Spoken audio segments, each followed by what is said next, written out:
That was Nava's The Rain Song, or in Farsi it's called Barun. And we are in the studio, CFRO 102.7 FM in Vancouver. And you can access us on the website through the internet, www.koopradio.org.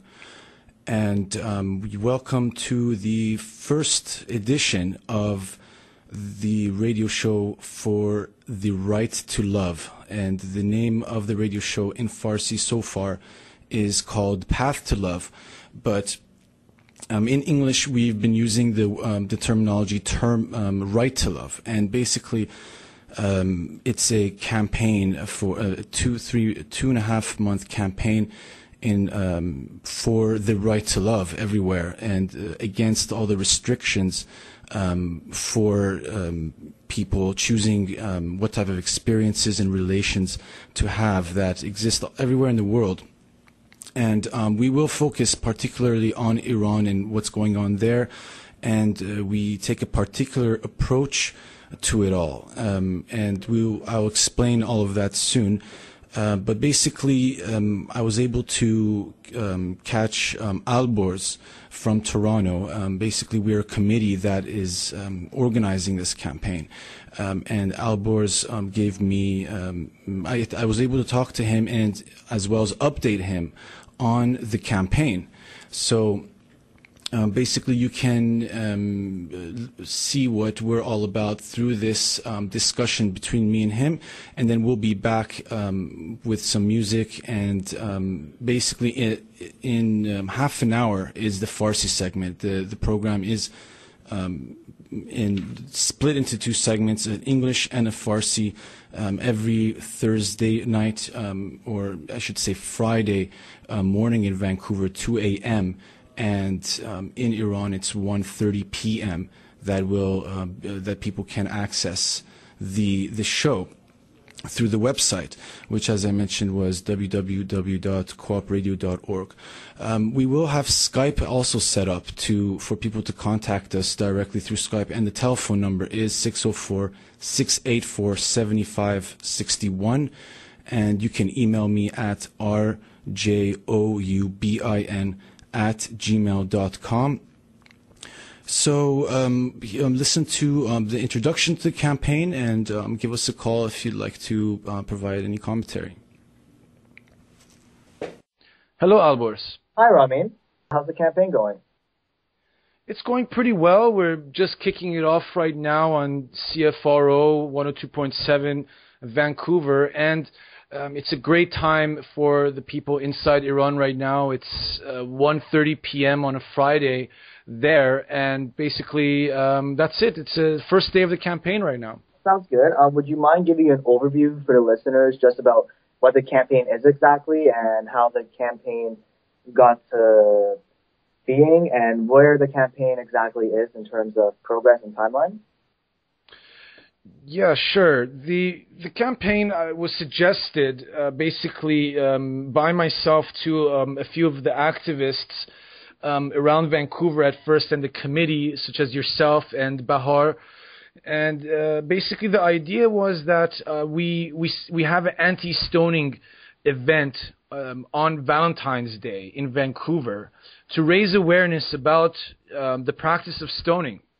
But then basically we realized that if we're going to be using love as the main topic, that it's not just the practice of stoning, it's all the practices and laws that put restrictions on people's relations. And it relates to homosexual relations, it relates to women's rights, and there's a host of things it really relates to, the separation between women and men in Iran, for example, just the natural, natural interests of human beings to interact with each other. It's all restricted, basically. And so the topic will will range from a variety of issues. And it won't be restricted just to Iran. The idea is that the campaign will relate to laws even in Canada and anywhere in the world where people are restricted for, legal reasons, cultural reasons, socioeconomic reasons. Now, we basically at the very beginning I wanted to see if this is going to be a popular campaign, if people think it's a good idea to do this campaign for Valentine's Day, raise awareness and so forth. And the committee, everyone agreed to it, and basically people that we know outside of the committee, people that are very active in women's rights, basically said that it's a great idea to go ahead with it. So based on our little opinion poll and research, it got the go-ahead, except, of course, with one caveat, which you yourself mentioned to us, which you mentioned there might be some negative consequences for such a campaign in the eyes of people of outside of Iran especially, but perhaps even people inside Iran, that such a campaign that raises awareness about really kind of, regressive laws might portray us culturally completely, the whole region or the whole country or the people themselves as culturally backwards, and that creates a kind of a problem, because that's not the message that we want to. We want to have a message of change. So we basically amended this campaign so that we bring some research that relates to how politics and law are really the bigger source, the bigger root of the problem. How politics, without even us really seeing it directly, we usually see the cultural practices, the cultural beliefs of individuals, and we blame the individuals. And from a psychology background, this is called the fundamental, that I come from, it's called the fundamental attribution error, where we usually attribute negative things to individuals and to individual cultures, but we do not attribute the things that we can't see, the environmental factors like global politics, like domestic politics, that really create those cultural practices. So the amendment really is to create a debate about it, about the real source of the problem. And this is a debate in academia. It's a debate in the real communities that are trying to bring about change. Like in Iran, we always hear people say, change culture first. And it just seems that it's an easy way to procrastinate and not really, create the changes or organize for change. To say it's a cultural problem, we have to give it time and things of that along those lines, of that nature. So the political angle is supposed to be empowering to people to create the changes through political organization, and it's also supposed to be it is also a scientific angle of things. As I said, environmental factors that we don't really see are neglected, and that creates a scientific void in our solutions. And then, as I said, it's a real debate on the ground. It's a real debate in academia. And another positive consequence of taking the political angle is that it doesn't have as much animosity with individual beliefs and individual cultures. One of the biggest critiques of the drive for secular democracy has been that many of the people, like many Marxists or many secular Democrats or atheists, are targeting individual beliefs in the freedom of religion, and that creates that really backfires sometimes, because in the views of many, that creates even firmer cultural beliefs, because people have the right to their individual beliefs. So if we're attacking their individual beliefs and we're basically suggesting a solution that does not allow people to have the freedom of their own beliefs. So this also solves that problem, because we're not attacking individual culture. We're not attacking a whole culture at all. We're attacking political structures, political events, and laws. And we want to change, we're suggesting that we can change these practices politically, and this way no one feels directly offended by our movement. So really, we want to raise awareness about what's going on in the world with regard to the restrictions on having a partner, having a lover, having finding love and having relations. So we want to raise awareness of it and of that, and we want to create that debate about the source of it and try to empower people to mobilize politically rather than just rather than procrastinating and saying there's nothing we can do, the culture has to change, in 100 years or something. And then basically we're expecting to take a step in the right direction for this, and then we will end the campaign. So this is a campaign that will be every week. We will have the radio discussion, special interviews. We will present the research every week, Fridays, Fridays, 1:30 p.m. Iran time, 2 a.m. Vancouver time from 102.7, the studio here, and then it will culminate with an event in Vancouver, with speakers and artists. We have Nava's Ensemble, a local group that sings about love, and they're socially conscious. They're going to be the headliner of this event in North Vancouver, and that's it. That's basically it, and that's basically it. And basically, my question to you, Albor, is if you can help me out here. Because I've been somewhat vague about it. What do you think really is the difference between political change and cultural change? What is the difference between those two? What is cultural change? What is political change? And then second of all, which one do you think is most effective and influential in bringing about, the abolishing of, horrendous practices like honor killing, stoning, and all the, segregation, the laws, the various laws that are discriminatory towards women, for example, in Iran and other places. Which is more influential in your view? So as you hear, we have a little debate going, and it's really the culture versus politics debate.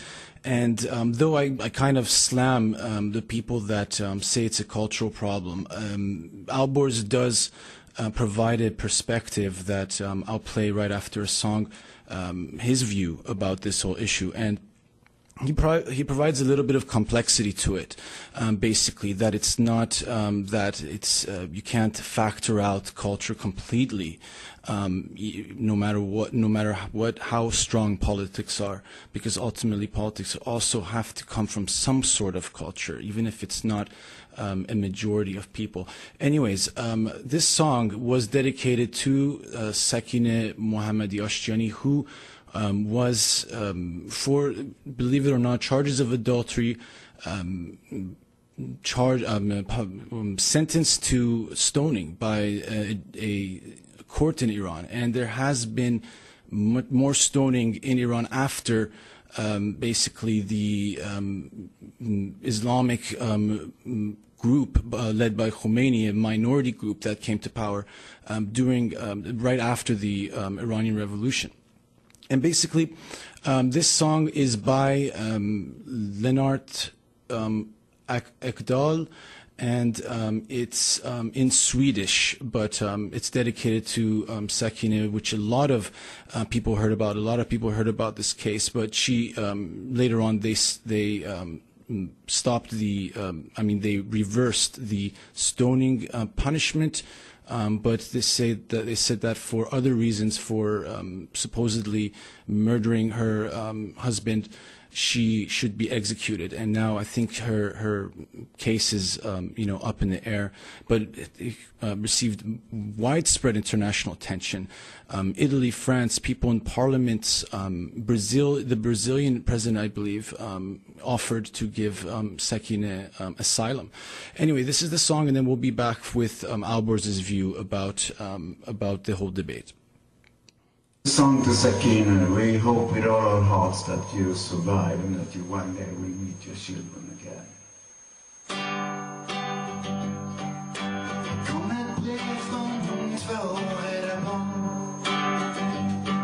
Hade ångest och var skräckslagna som fan. Och de trodde deras mamma skulle städas till döds. Så de vädjade till vår omvärld. Och de ville bara leva sina liv. Utan stolthet och våld, precis som vi. Med rättighet och kvinnofrid och demokrati. Så de vädjar till omvärlden. Man står i New York Street medan blodet är flyt. Gatorna hemma i Tehran. Regimen stenar sina kvinnor tills blodet rinner. Nu måste vi börja slå tillbaks.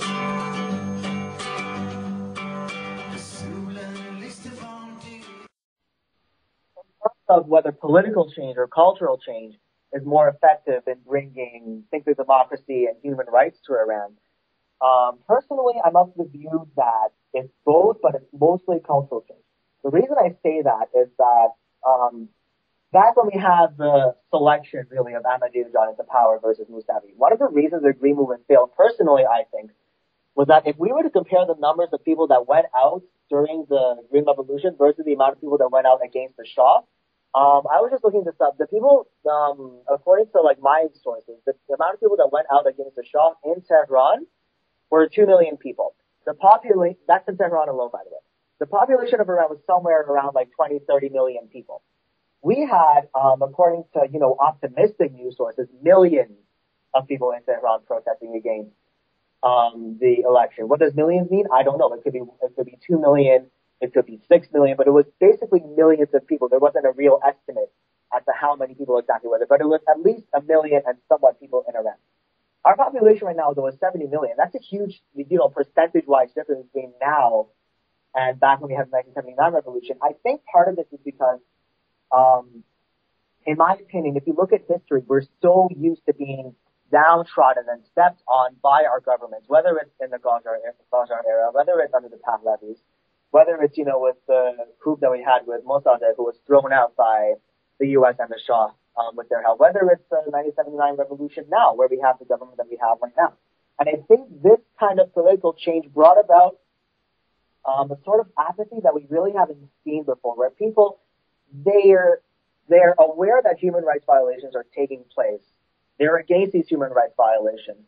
But instead of most countries, where, or not most countries, but most democratic countries where human rights are respected, if these kind of things were brought there, people would be extremely, upset about this. They will go out in the street and do something, and be really vocal about it. Versus right now, I feel that these changes, the government just killed a 16-year-old kid for killing someone in self-defense, and then we say, wow, really, that's too bad, and then we, move on from there. We're so used to this that we're just apathetic to it almost, and that we care, but we feel like there's no hope. There's nothing we can do about it. We may as well just move on, live our own private lives, and hope that the government and society doesn't interfere in our own private lives. Mm-hmm. I see. So I think that the political change really brought about a cultural change where we have this kind of apathy, and we have this kind of. And another thing that I think that we have a lot here is that I noticed that a lot of Iranians, I'm not trying to generalize, but I think a lot of times in Iranian society, we have double standards. For example, we say that we support human rights. I support human rights. I'm for women's rights. I don't think people should be killed. I think honesty is a virtue. I think being against corruption is a virtue. Yet when we actually are inside our Iranian social settings, That's almost all we are. We have these hugely this misogynist society that we live in, whether we like it or not, to varying degrees, depending on, how educated your family is. But overall, I would say most Iranians are misogynist to some degree.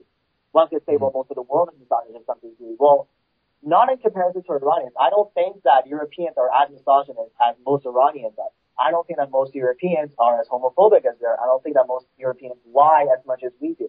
And of course, this is partially because of, our politics of misogyny, our politics of, homophobia, our politics of corruption, really.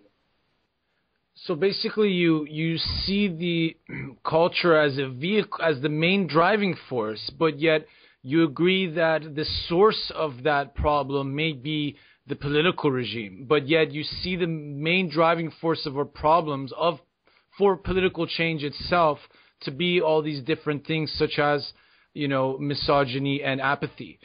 Well, we have these things in our society, but my real issue is that we're letting this political effect on our society affect us to the point where our political activeness is based on the cultural changes that the politics of the Islamic regime has imposed onto it. I know that sounds kind of tangled up, but let me explain here better. Let me see here. We need to have a cultural change before we can have a political change. And what I mean by this is that a lot of times we do lie to each other and we do have, misogyny and homophobia and stuff.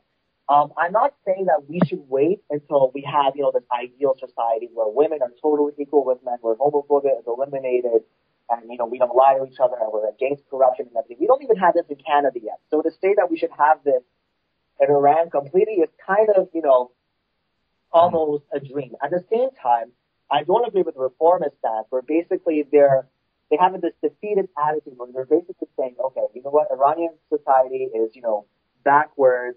We can never have, full democracy. We can only have it, like you said, within 100 years. We have to wait until Iranians move on from this. And in the meantime, we should just accept reforms, but, a few things are reformed here and there. But within the past 30 years, we've seen a reform really hasn't done much for Iran at all, really. I mean, what's the difference? Okay, instead of women wearing chador, they have to wear a hijab now. You see, there's not a huge difference, really, between reform, liberal reform and the conservative government that we have now. What we need is real change, and we know that Iranians actually support real change. We have these things in Iran where we have, stoning and flogging and honor killings and stuff. Would I say that most Iranians agree with this? Absolutely not. Personally, from my own experience with Iranians, I don't think that we do support misogyny and, I'm sorry, not misogyny. We don't support flogging and, stoning to death adulterers and stuff like that. We don't support that. But at the same time, we turn so apathetic that we're not really willing to do anything about it. I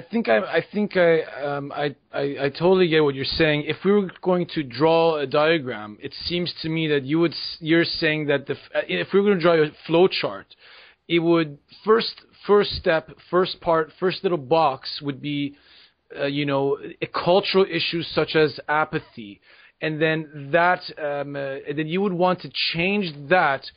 And then there would be a arrow to politics. If you change that, then the politics changes, and then the next box would be wider cultural change. There'd be an arrow to culture again. So it would go from cultural change to political change, and then that political change would then in turn come back and change culture more widely. Is this an accurate description of what you're telling me? Yeah, basically? It's generally basically what I'm saying is what you just said right now.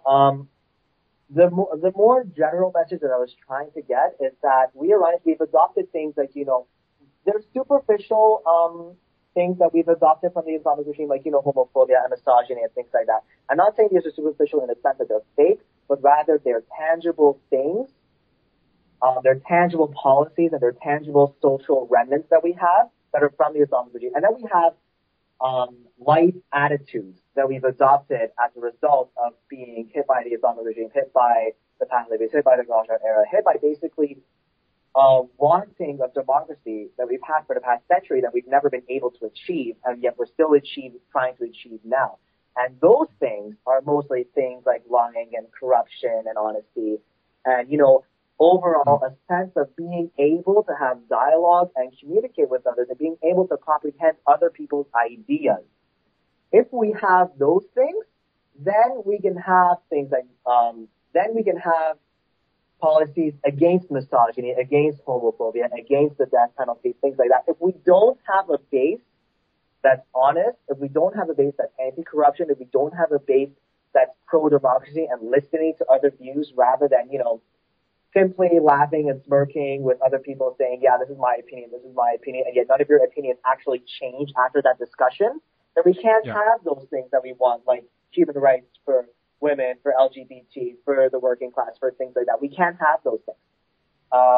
I understand. I see exactly what you're saying. I see what you mean. You're saying it is rooted in the political events, all these, cultural problems that we have, or apathetic problems, and dishonesty.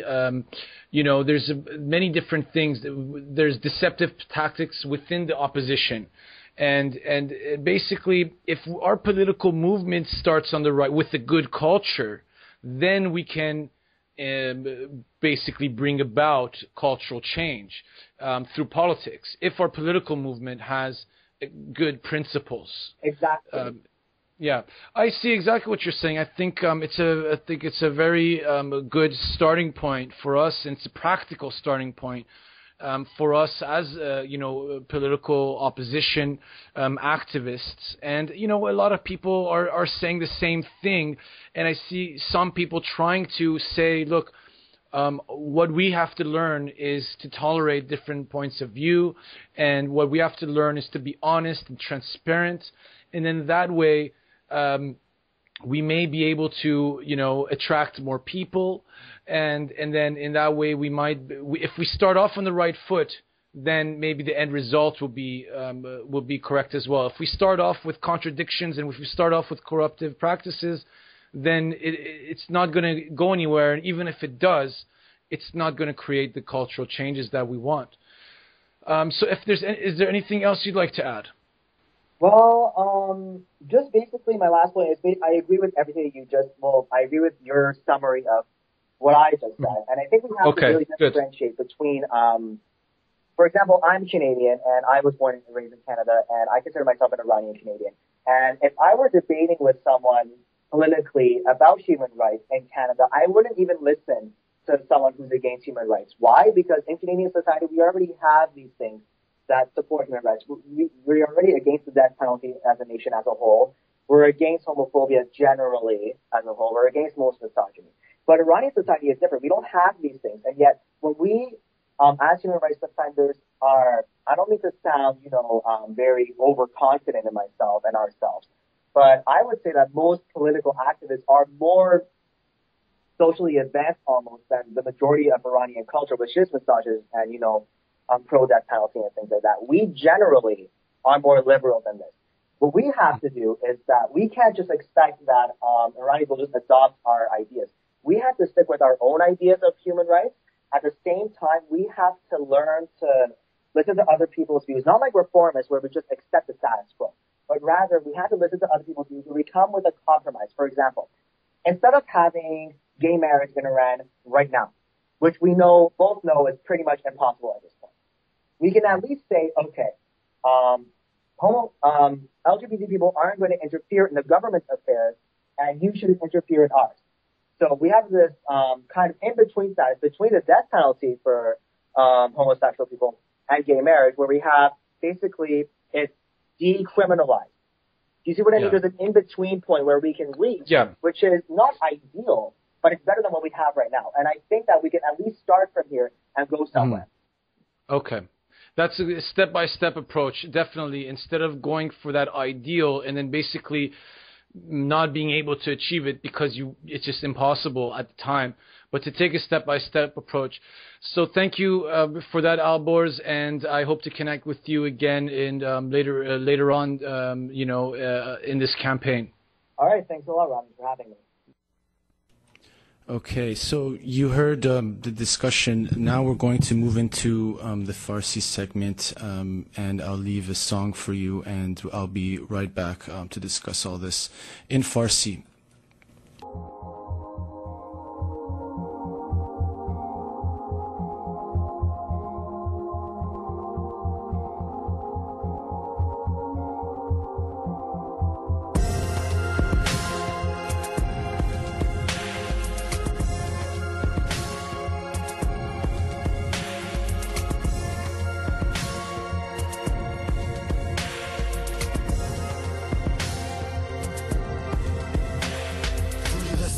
سنگ نشونه به سر توی مردهی حتی قلبت سنگ که با پرتاب سنگ نمک به زخم دیرینه دین و تیر به دلهای تنگ میپاشی و میخوای به اسم دین حکم مرگ انسانو بهش بدین با تکه‌ای از دل کوه غمگین با مظهر عشق فرهاد شیرین در حیرتم چگونه مردمی متمدن اسیر نیش کشدمی که زنی را این گونه حلال پرتاب سنگ به این نیم تنها خشم و کینه نیست سرشت مرد به خیال خود ثواب بهشتم میزنند و همه شلیک زن به مظهر زیبایی و عشق زن اگر از عاطفه عشق میبایی با حکم سنگ جون نبایی اگر این آب را گلی کنید این خاک را خون نکنید این خاک را خون نکنید این خاک را خون نکنید این خاک را خون نکنید این خاک را خون نکنید الله اکبر گویان شتاب به دستور امام سنگ پرتاب به سوی زنگ که بیهوده روی خود را به این سو آن سو به جوی راه فراری ز مرگ فجیع ز دست پستان شیطان رجیم که همان مردمند و من درمانده از غم و این زمین خون آلوده از جهنم من نسل دردم دیار سوخته که به آسمون پاره بسته دوخته من عاشقم عاشق عشقم فریاد بزن سکوتو بشکن که انسانیت زیر خروار سنگ خاک سرخ شد زن پرواز کرد سنگسار به جرم رابطه جسمی به دست نامردان فاحشه ذهنی اگر از عاطفه عشق میبری با حکم سنگ جون نبری اگر این آب را گلی کنید این خاک را خون نکنید این خاک را خون نکنید این خاک را خون نکنید این خاک را خون نکنید این خاک را خون نکنید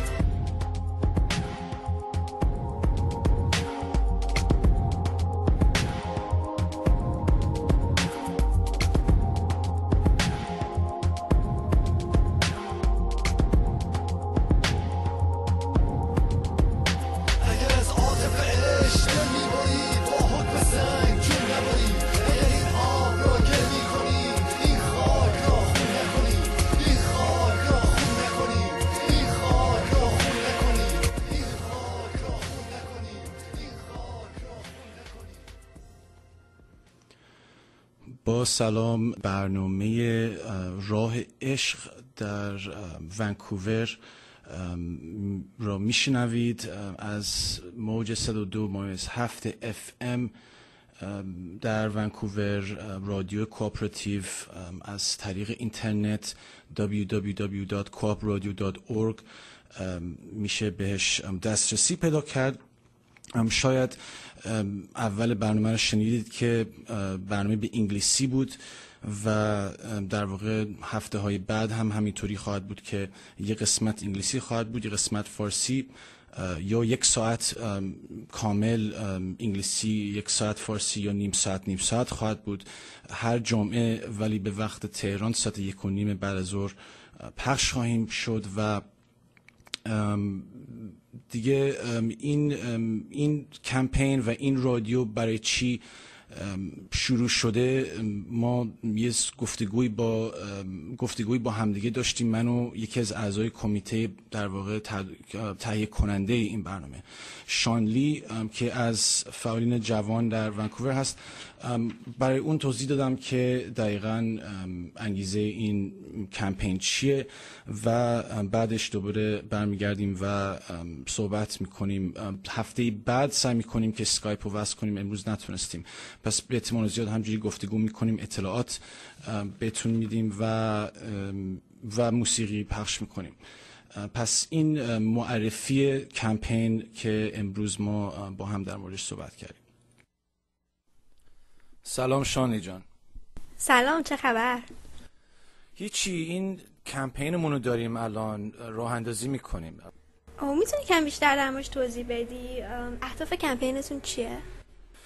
کمپین اینجوری شروع شد که در واقع این ایده بود که ما برای روز ولنتاین بیایم یک کمپین علیه سنگسار داشته باشیم و اینو پیشنهاد کردیم به فعالین مختلف. میخواستیم ببینیم که استقبال خواهد شد یا نخواهد شد و دیدیم که به هر کسی اینو مطرح کردیم گفت که ایده خوبیه برای روز ولنتاین، به خاطر اینکه روز ولنتاین در واقع در سطح بین الملل میشه در واقع آگاهی آورد در مورد مسائل مربوط به آزادی عشق، آزادی دوست داشتن، آزادی روابط در ایران.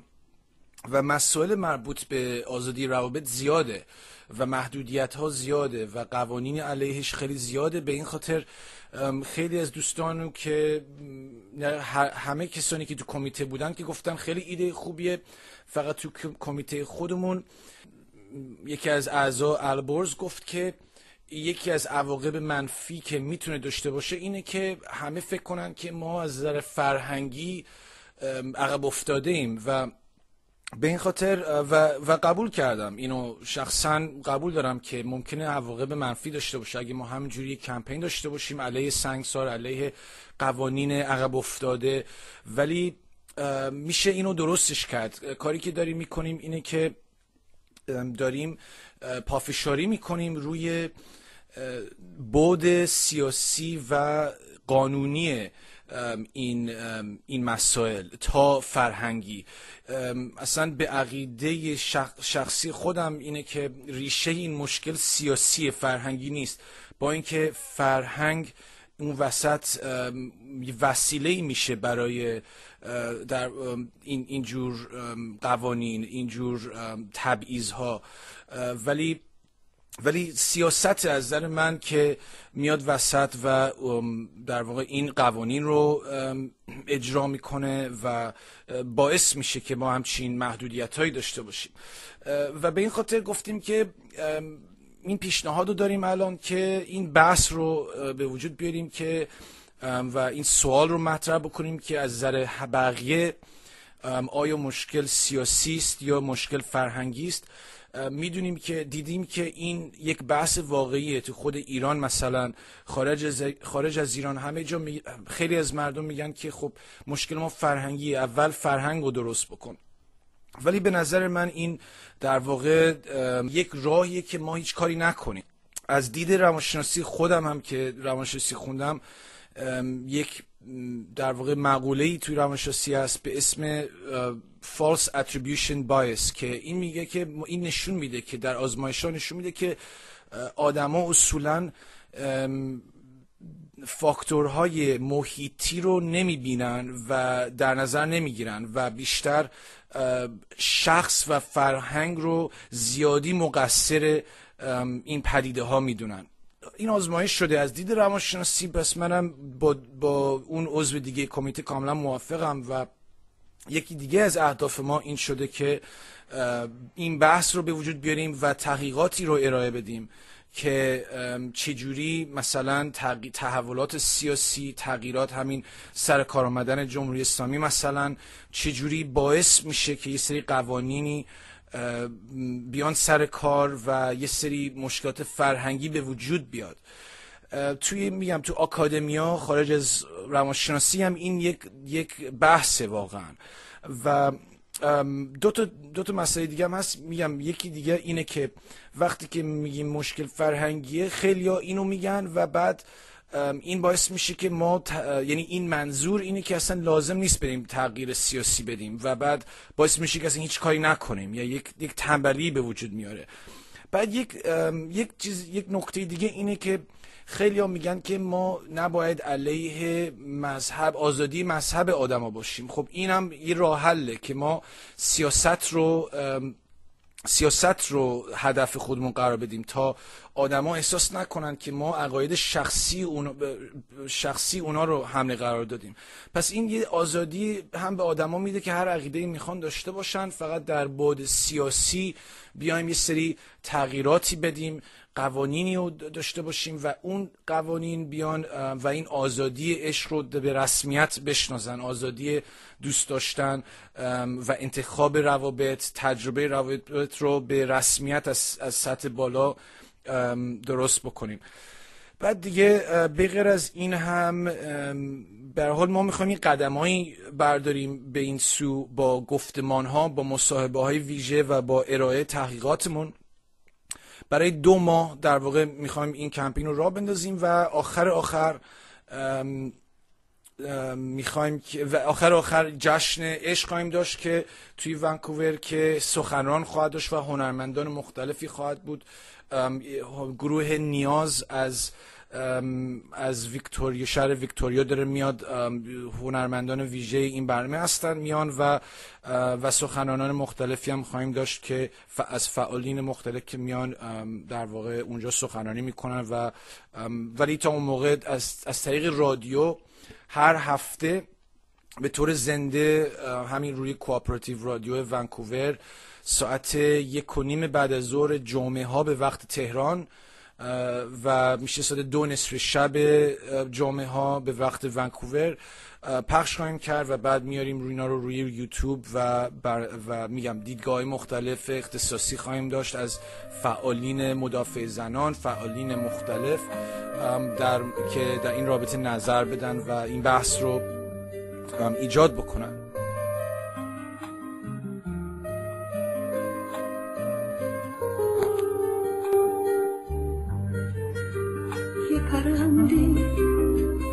یه پرنده از تو صحرا، از رو دریا، از توی دشتای زیبا اومده نشسته اینجا، از توی دشتای زیبا اومده نشسته اینجا، لبه پنجره ما.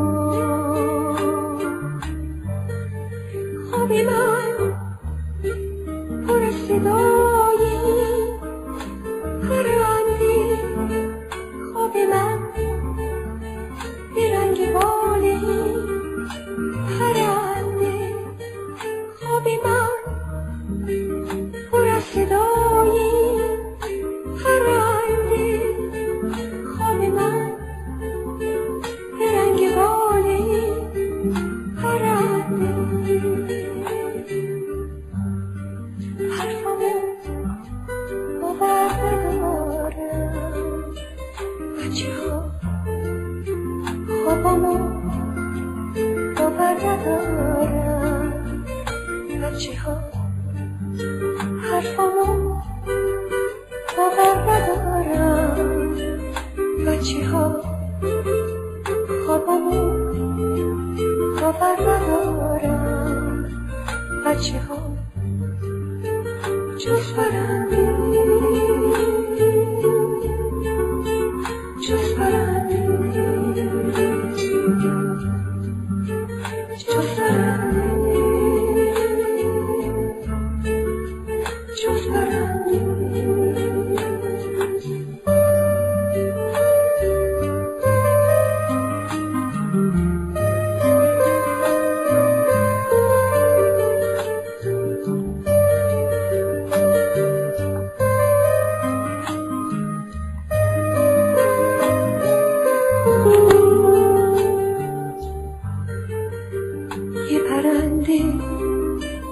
یه پرنده از تو کوها، از رو دشتا میبره به اوج کوها، میبره تا ابرا بالا، میبره به اوج کوها، میبره تا ابرا بالا.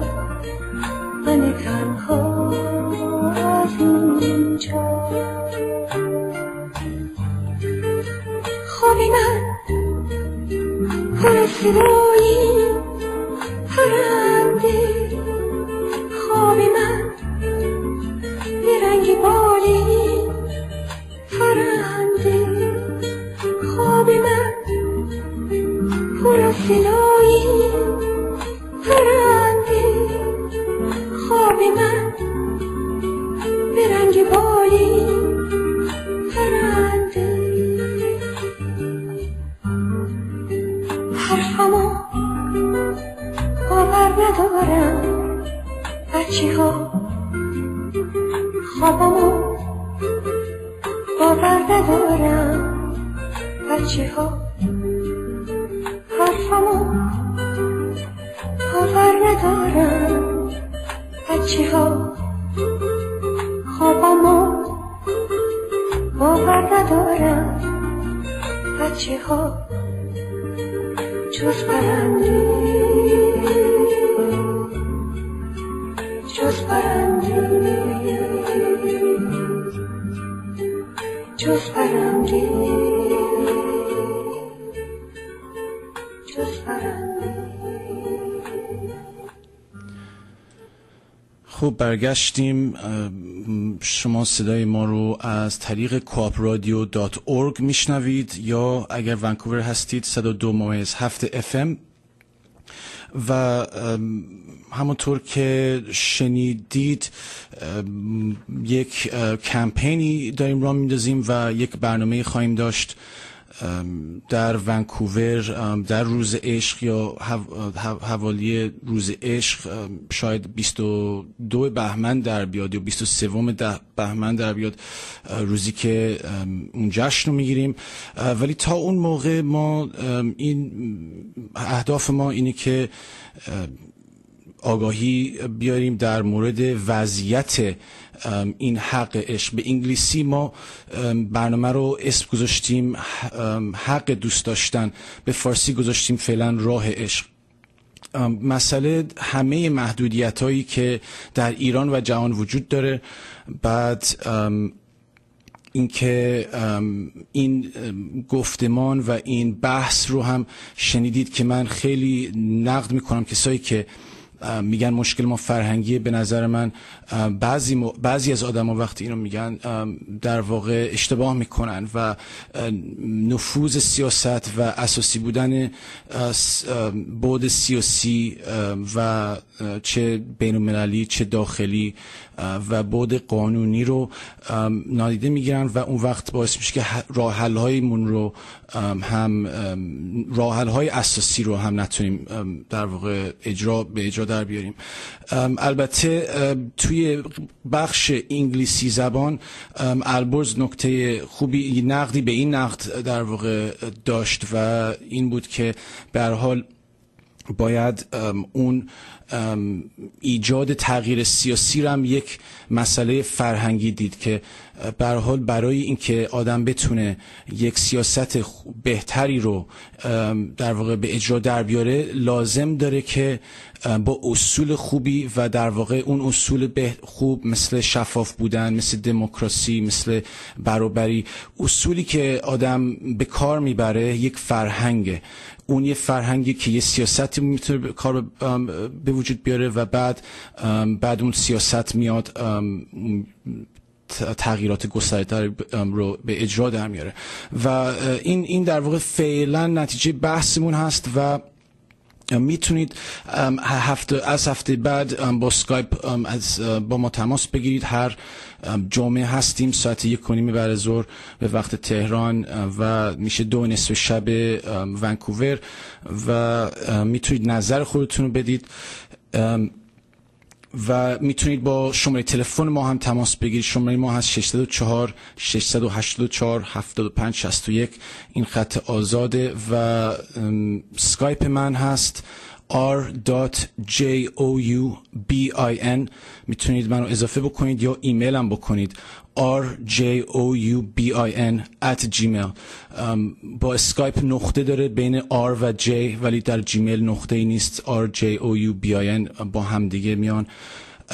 و دیگه ترانه هایی که شنیدید امشب، اولین ترانه‌ای که در بخش انگلیسی شنیدید از گروه نواز هست، یک گروهی که در کانادا کار میکنه و در نزدیکای ونکوور کار میکنه و در واقع اینا هنرمندان اون شب عشق ما هست که هستن. یکی از هنرمندانی که خواهند خوند، سازشون خواهند زد که آهنگ بارون بارون شنیدید از اونها در اول برنامه. بعد آهنگ به سبک رپ فواد منشدی رو شنیدید، سنگسار. و آخرین آهنگی هم که شنیدید الان پرنده، یک پرنده، سیمین قدیری بود. پس فعلا تا هفته بعد بخش انگلیسی ساعت 1:30، بخش فارسی یا دو خواهد بود یا 2:30. ما گفتیم که مصاحبه های ویژه‌ای میاریم و گفتگوهای ویژه‌ای میاریم در مورد مسئله این که چه راه حل هایی رو میشه ارائه داد و چرا این مهمه که بحث فرهنگ و سیاست بشه. به خاطر اینکه این دو تا خیلی اوقات این دو تا راه حل متفاوتی هستن و به هر حال اینکه ما چجوری میتونیم تغییر به وجود بیاریم تا حدودی لااقل یه مسئله علمی است و ما میتونیم با گفتمان در واقع نقطه های قوت هر دو دیدگاه رو ببینیم و بعد به اون شکل بریم جلو. پس امیدوارم که از برنامه لذت برده باشید و با ما در تماس باشید. دیگه تا هفته بعد من یه آهنگ از گروه نواز میگذارم به اسم قایقران و بعد دیگه برنامه میره به برنامه‌های کواپراتیو رادیو که شبانه دیگه در ونکوور کارهای ضبط شده رو میذارن تا 6 صبح که شخص بعدی میاد برای برنامه بعد. روز و شب